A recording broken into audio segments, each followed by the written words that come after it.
Muli sa OFW Diaries, ang buhay ni Rosana, ang babaeng walang pahinga sa United Kingdom.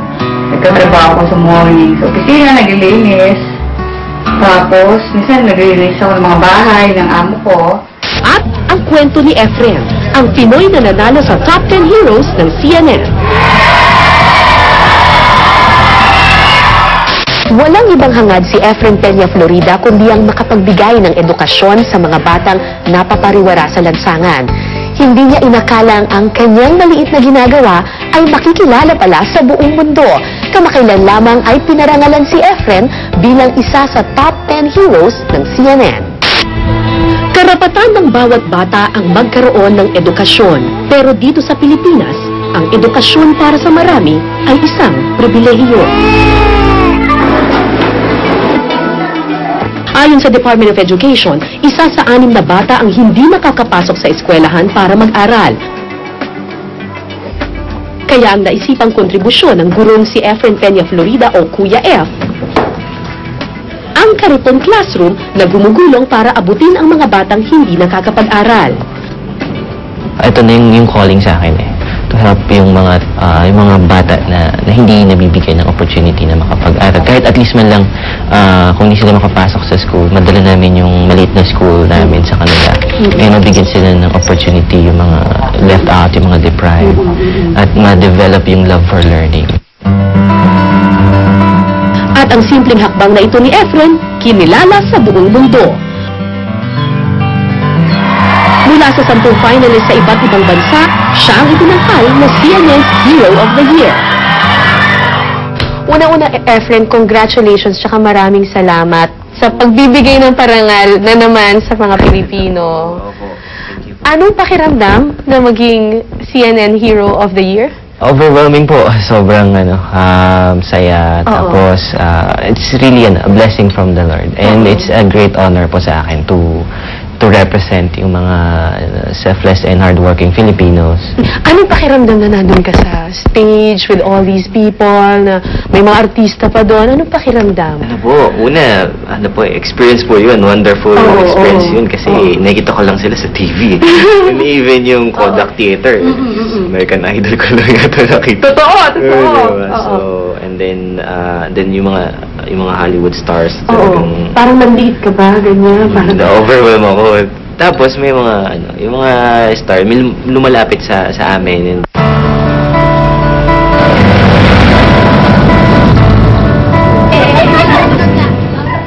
Nanggaling sa isang mahirap na pamilya sa Cavite City si Efren. Itinaguyod sila ng kanilang ama sa pamamagitan ng pamamasada ng tricycle at sa pagbebenta ng fish crackers at Mickey. Hanggang ngayon, ito pa rin ang kanilang kabuhayan. Lumipat ang aming palengke. Ang kita ko, katulad kanina, nag-deliver ako ng 4 na tali ng fish cracker. Kumita ako doon ng 150, isang deliver. Nung nag-aaral pa siya, ayaw niya mag-absent. Masipag kasi mag-aaral yung bata yun. Pero di nagpatalo sa kahirapan si Efren. Dahil matalino, nakapag-aral siya ng high school at college mula sa mga scholarship grants. At gumraduate sa kursong education ng cum laude sa Cavite State University. Pero imbis na mag-full-time na guro o mga ibang bansa, si Efren piniling magturo sa mga kapuspalad niyang kababayan sa Cavite City. Mula sa grupong Dynamic Teen Company na itinatag niya nung siya'y 16 na taong gulang pa lamang, ipinanganak ang Kariton Classroom at si Kuya F ang naging guro. Dala ang Kariton Classroom, nakaupo sa lona ang kanyang mga estudyante. At ang kanilang blackboard, mismong kariton. Gaya ko, wala naman po akong pera. So kung ano yung meron sa akin na naitulong nila sa akin. So, paano? Yung edukasyon ko, kung ano yung natutunan ko, yun yung ibibigay ko sa kanila. Bakit? Mas importante sa akin yung edukasyon sa mga bata. Kasi ito yung magbubukas ng kumbaga magbibigay sa ng mga doors of opportunities. Ito yung mga nakita namin sa mga successful na tao. And yung key doon is yung having a good attitude and faith in God. Si Efren, isang kahig isang tuka lang rin. Pero Tingnan mo naman yung nagawa niya para sa mga bata. Ang pagtulong naman kasi hindi lang yan monetary eh. Hindi lang naman pera ang pagtulong eh. Ang mas mahalagang pagtulong pa nga ay yung pagtulong na binibigay mo yung oras mo, yung talento mo, yung skills mo. At yun ang binigay ni Efren. Sa munting ambag na pinasimulan ni Efren, naaaninag ang pag-asa.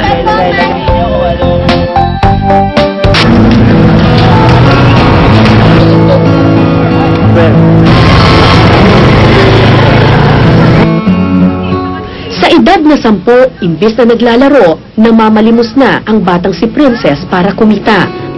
Kasama niya ang kanyang 8 buwang bunsong kapatid. Pangarap ko po mga matapos po ang pag-aaral.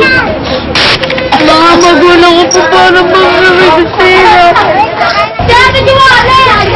Walang tirahan ang kanyang pamilya at dahil umaasa lang sila sa limos at pangangalakal, tila imposible na ngang sila'y makapag-aral. Makinig mo na kay ate, tahimik. Sakay ng kamay. Pero noong isang taon, naging estudyante si Princess at ang kanya 3 pang kapatid sa Kariton Classroom. Tinuturuan sila. I'm gonna try to obey, I'm gonna try to obey. Letter. Yan, kaya ang sunod na letter ay letter L. Ito ha, hindi si Kuya L. Ito ay letter L. Tinuturuan po kami ni Kuya magsulat, magbasa, magbilang. Maraming tinulong sa amin talaga yan dahil mga anak ko natutong magbasa, natutong magbilang. Ito paano natuto talaga sila. Kaya gusto ko rin yung mga nakilala nila sila Kuya F. Magmula na nakilala nila yan, tuwing Sabado talaga, na-attend sila dyan. Isa lang si Princess sa mga batang natulungan ni Kuya F. Kung yung mga batang yun, lalaki na, hindi mabigyan ng opportunity makapag-aral. So, kadaming mga bata na ganun, lulubog lang talaga lalo yung bayan natin. Dati ring estudyante ni Kuya F sa Kariton si Michael. Ngayon, isa na siya sa mga volunteer ng grupo. Kapag magbo-volunteer ka, kailangan mo ng tatag ng loob, tiyaga. Kasi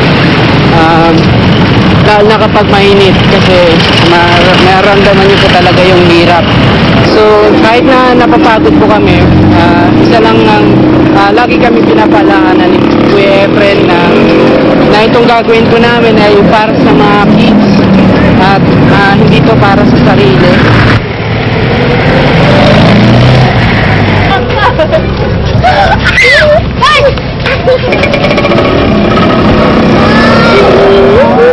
Sabay-sabay nga. 1, 2, 3, go! Ngayon, nagtuturo na rin si Michael sa mga bata. Pag may nakita kayo nito, ano to, no? Ang ilan naman sa mga volunteer ay trained bilang first aiders. Ako po si Melay. Ngayon po, ginagamot po namin yung sugat po ng bata dahil ano po siya, medyo malaki-laki po siya.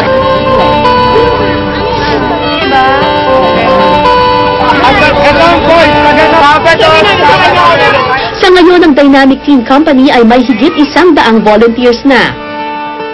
Reflection din ito ng state of education sa ating bansa na kailangan pa bang may mga Efren Peña Florida na magtulak ng kariton para lang maturuan yung ating mga bata? Ang sabi sa batas, education is supposed to be free. Dapat libre ang edukasyon sa bansang ito. Pero bakit kailangan pang mag-devise ng ganitong klaseng sistema nila Efren na magtulak ng kariton? Ang napanilunan niyang $125,000 o 6 hanggang 7 milyong piso, ipatatayo raw niya ng Center for Learning sa Cavite. Bakit hindi niyo pa rin babaguhin yung kariton system? Yun yung nakita namin na effective sa mga bata, yung sistema nun. So, yung mga components ng kariton, ilalagay lang namin sa sa isang center. So, and then, we'll do this pa rin, continue pushing. At walang magbabago? Wala. Siguro ang pagbabago man is yung dadami. Mas maraming mag-duplicate, yun naman yung isa sa mga goal namin Kaya nga sabi ng CEO namin, si M, mas malaking recognition yung marami mga tao yung nai-inspire, marami mga organization youth na nag-express ng interest nila to replicate yung Kariton concept. Mabigat pa rin ang problema ng edukasyon sa ating bansa. Pero pinatunayan nila Kuya F na may paraan pa rin para maibahagi ang kaalaman sa mga batang tila pinagkaitan ng pagkakataon. Higit sa lahat, pinatunayan ni Efren Peña Florida na sa munting paraan, ang bawat isa sa atin ay may kakayanang maging bayan. Ako si Efren Peña Florida, proud na maging Pilipino at nagtutulak ng Kariton.